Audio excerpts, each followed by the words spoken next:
So this just came in the mail. Shout out to Forbidden Planet for sending me the gift. I really appreciate it. Yeah, it's a pretty sick figure. You can see like the rest of the figures from the wave at the back. The figure's pretty cool. This is my first ever DC figure, so yeah, I'm excited to do some work on it. Here is him fresh out the box. He looks pretty sick, but I won't lie, he's a bit plain. So I will be adding a lot of modifications to it. But yeah, let's do it. So one thing I noticed was that the articulation was kind of stiff. Like he looks upwards but not too far up. The ab crunch does not go forward at all. The cape is stiff. So I'm gonna get rid of that and make my own one. And the eyes, they just look in one direction, which is kind of weird. So we shall be changing that too. Alright, so you want to boil him in hot water so it's easier to take apart, and then take all the pieces apart slowly, carefully. Alright, the first thing I use is a Dremel tool, which is going to help me to sand down a lot of the pieces, and you need to have goggles in case it gets into your eyes.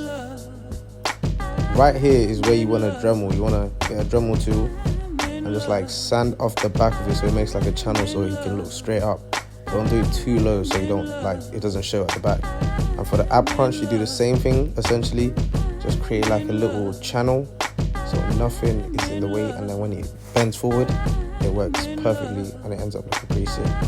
So you gotta go pretty deep, but don't go too far. Right where that ridge is where you should stop.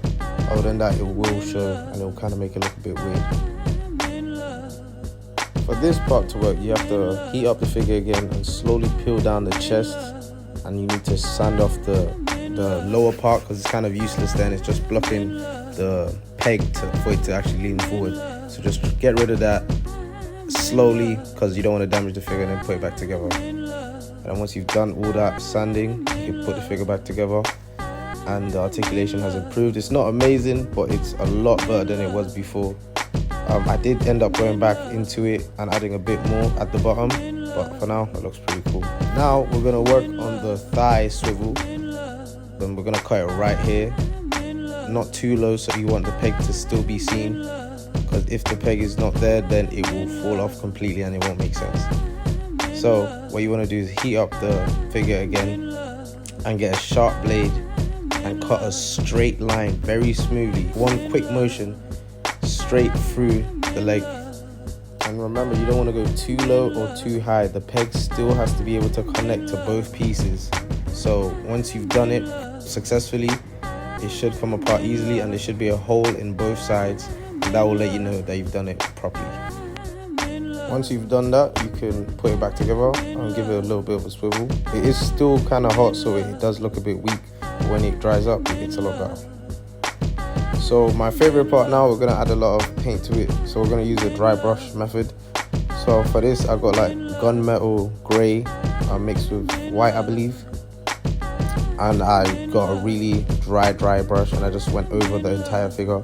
And I added a lot of like battle damage, like in the picture right here. I'm gonna use this as a reference to get all the little nicks and the little chips on it. Again, I'm not a professional or nothing. I've only been doing this a few months, but I did my best to try and recreate it. I think it looked pretty cool after everything was done. And yeah.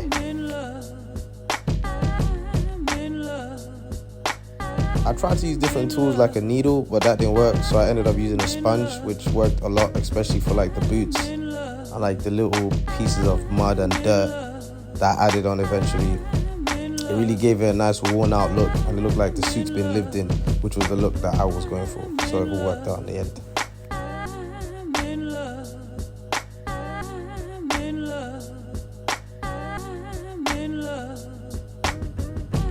For all the little details, I added a little silver to like the buckles and like the buttons, so they stand out a bit more and it's a bit more movie accurate. For the eyes, I decided to go with the all white look and added some yellow bits. I thought the all white look looked pretty cool. I was gonna draw the pupils, but when I finished it, I was like, I really like the way it looks. So yeah, this is the final product. This is all of it painted, and we're gonna add the cape on now. For the cape, I got like a really old bag from Urban Outfitters and a piece of leather, and I put them together and I just cut it into this shape, and I'm just gonna sew it together and then wire it up. again, I'm not a professional at this. I'm pretty new to all of this, including sewing. So there was a lot of trial and error, but the end product was pretty decent. And yeah, hope you guys like it. So here's the final product. I'm really happy with the way it came out. I posted it on TikTok. A lot of people liked it as well. Again, this is my first ever YouTube video. I'm happy for all the support I've gotten so far. Thank you everyone for supporting me.